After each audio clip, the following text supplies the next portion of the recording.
जय श्री राम दोस्तों, आज हम आपको सुनाते हैं लक्ष्मण की बलिदान गाथा।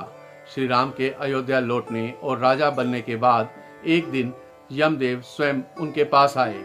उन्होंने श्री राम से कहा, आप जो भी प्रतिज्ञा करते हैं उसे निभाते हैं।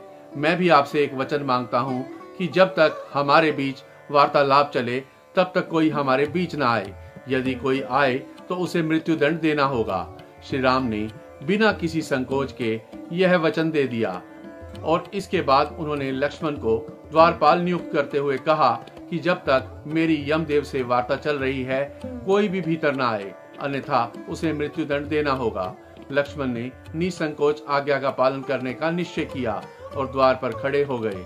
कुछ समय ही बीता था कि वहां महर्षि दुर्वासा का आगमन हुआ। उन्होंने लक्ष्मण से भीतर जाने की अनुमति मांगी। लक्ष्मण ने विनम्रता से मना कर दिया और बताया कि श्री राम वार्तालाप में व्यस्त हैं। यह सुनकर ऋषि दुर्वासा क्रोधित हो गए। उन्होंने कहा, यदि मुझे शीघ्र भीतर नहीं जाने दिया तो मैं समस्त अयोध्या को श्राप देकर भस्म कर दूंगा। लक्ष्मण के लिए यह एक विकट स्थिति थी। एक ओर श्री राम का वचन था तो दूसरी ओर समस्त अयोध्या वासियों की रक्षा का दायित्व। उन्होंने शीघ्र ही निश्चय कर लिया कि नगर को बचाने के लिए उन्हें स्वयं का बलिदान देना होगा। उन्होंने अपने कर्तव्य को निभाते हुए ऋषि दुर्वासा को भीतर जाने की अनुमति दे दी और स्वयं को मृत्यु का भागी बना लिया।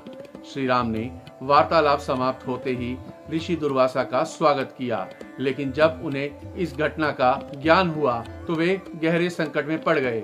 उन्होंने प्रतिज्ञा की थी कि जो भी वार्ता के बीच में आएगा उसे मृत्यु दंड मिलेगा, परंतु यह लक्ष्मण थे, उनके अपने स्नेही भाई, जिन्होंने जन्म भर उनकी सेवा की थी।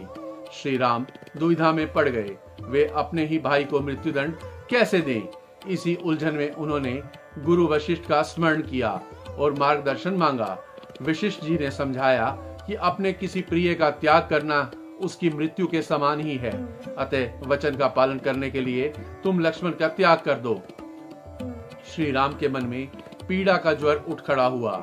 वे यह कैसे कर सकते थे, परंतु धर्म की रक्षा के लिए उन्हें यह करना ही था। जब लक्ष्मण ने यह सुना तो वे मुस्कुराए और बोले, प्रभु, मेरे लिए सबसे बड़ी तपस्या आपके चरणों में सेवा करना था।